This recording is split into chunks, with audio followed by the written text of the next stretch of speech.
काफी बच्चे सोच रहे हैं भैया हमारी प्रिपरेशन तो अच्छी है नहीं, क्या हम लोग डायरेक्टली अप्रैल का एग्जाम दे रहे हैं। वो डाटा भी शो करूंगा जिस डाटा की वजह से आपको जनवरी के अंदर 99 परसेंटाइल गेन करने के लिए आपको जो पेपर हार्ड था उसमें 100 मार्क्स लेने आने पड़े थे। सेफ स्कोर हमारा सर क्या हो सकता है भाई साहब, मैं आपको बोल के चलता हूं कि 1 मार्क्स अगर आप ले आए सर, पैटर्न आपका जो होगा वो 300 नंबर का पेपर होगा, 20 एमसीक्यू होंगे, 5 न्यूमेरिकल टाइप क्वेश्चंस होने वाले। हेलो बच्चों, हेलो हेलो हेलो, क्या हाल चाल है आप लोगों के। तो आई होप आप लोग बहुत अच्छे होंगे।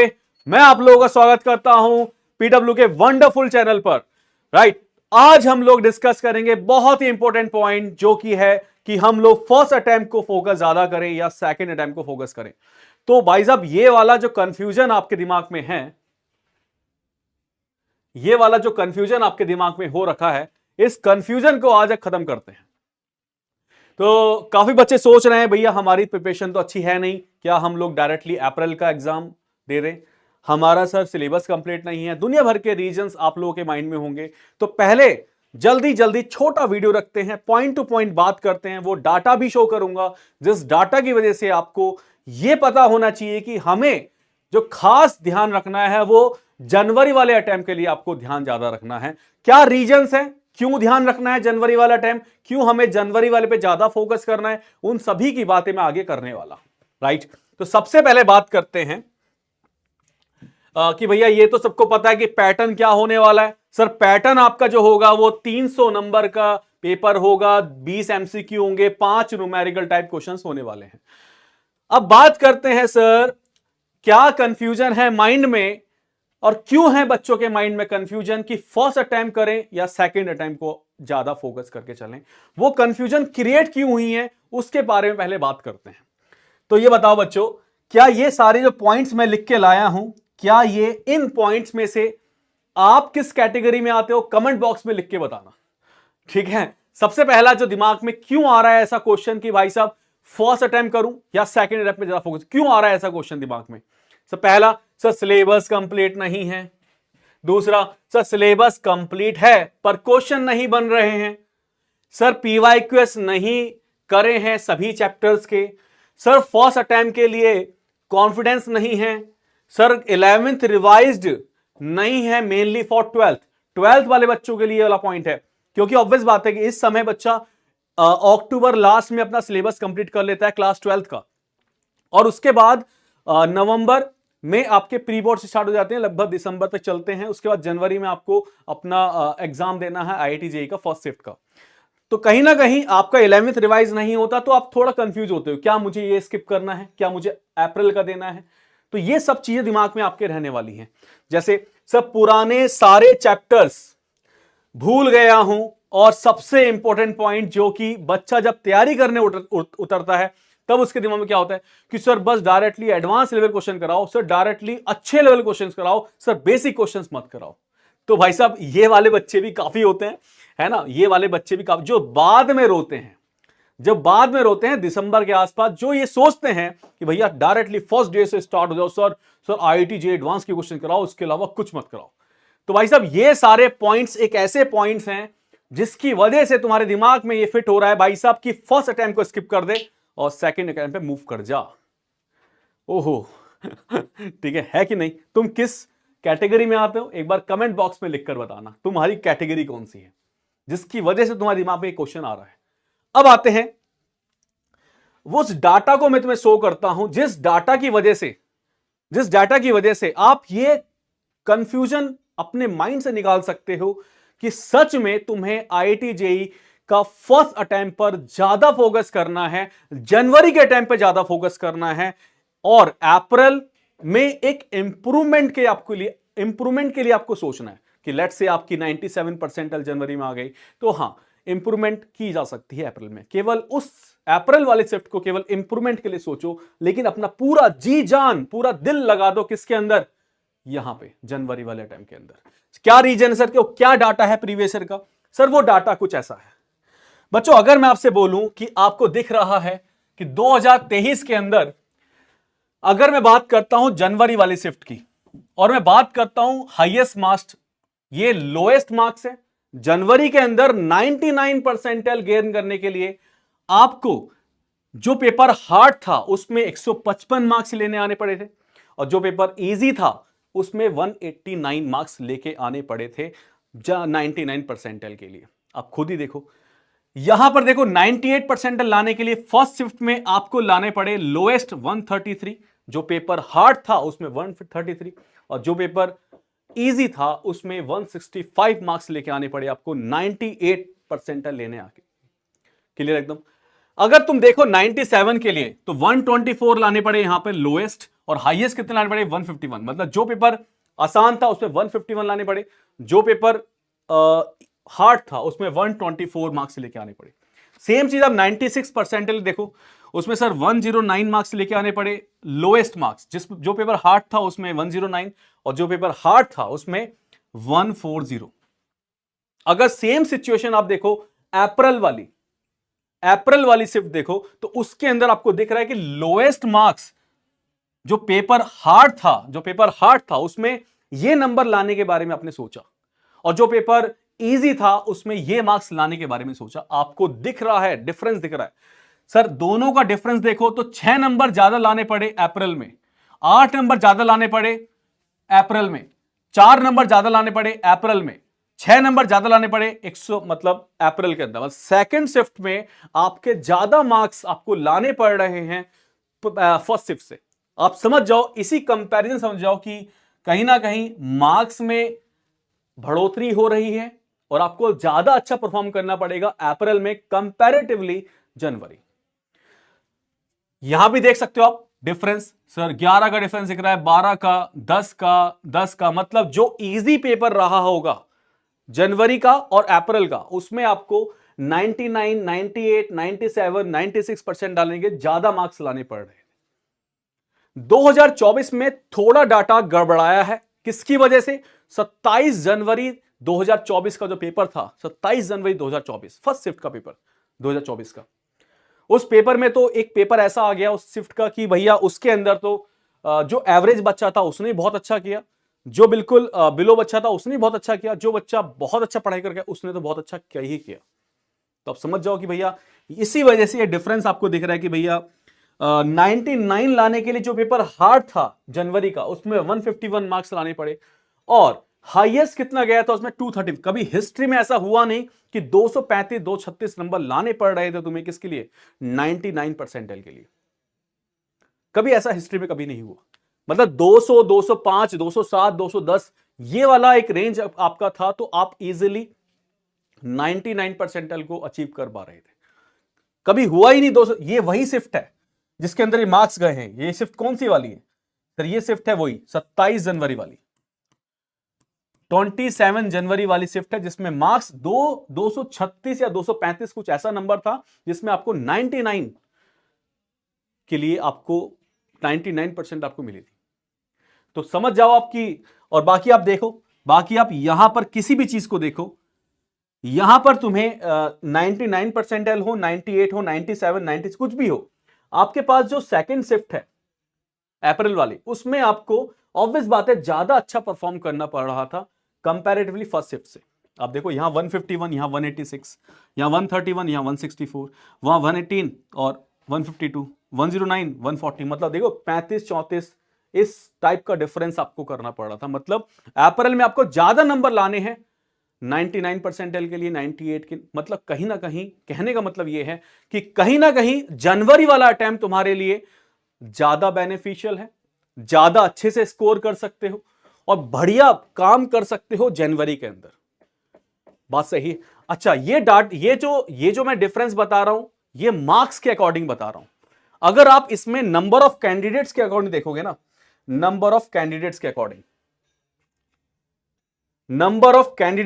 देखोगे तो आप देखना 2024 के अंदर बात करूं, अगर मैं 2023 की बात करूं तो 23 में आप देखना कि जनवरी के अंदर जो नंबर ऑफ कैंडिडेट से लगभग 9.5 लाख के आसपास थे, और जो आपके अप्रैल के अंदर जो कैंडिडेट थे वो भी लगभग अप्रोक्सीमेट 10.5 या 11 के आसपास कुछ नंबर था, है ना। मतलब कहीं ना कहीं अप्रैल के अंदर जनवरी से ज्यादा कैंडिडेट्स आ रहे हैं। ये किस ब्रह्मांड से आ रहे हैं, ये किस जगह से आ रहे हैं, ये वो बच्चे हैं जो केवल और केवल अप्रैल को फोकस करके पढ़ाई कर रहे हैं। केवल फर्स्ट एक ही एग्जाम भरा उन्होंने, एक ही फॉर्म भरा, और केवल कौन सा, अप्रैल वाला, और इसी को फोड़ने के लिए उतर रहे हैं। तो कहीं ना कहीं अप्रैल के अंदर कंपटीशन भी बढ़ रहा है, अप्रैल के अंदर आपके कैंडिडेट्स भी ज्यादा हैं, और अप्रैल के अंदर आपके, आप देख रहे हो मार्क्स का डिफरेंस भी आपको दिखा दिया मैंने, कहीं ना कहीं मार्क्स भी ज्यादा आपको अचीव करने हैं। तो कहीं ना कहीं अप्रैल में आपका कंपटीशन हाई होने वाला है ना, कंपैरेटिवली जनवरी शिफ्ट। क्लास 12th वाले बच्चों की बात करूंगा।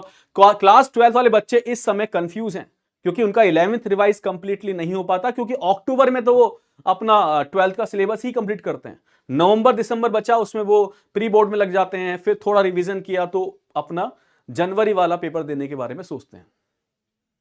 बात सही है। और उसके बाद क्या करना, फिर उसका बोर्ड आता है ना, और फिर उसका अप्रैल वाला पेपर आता है।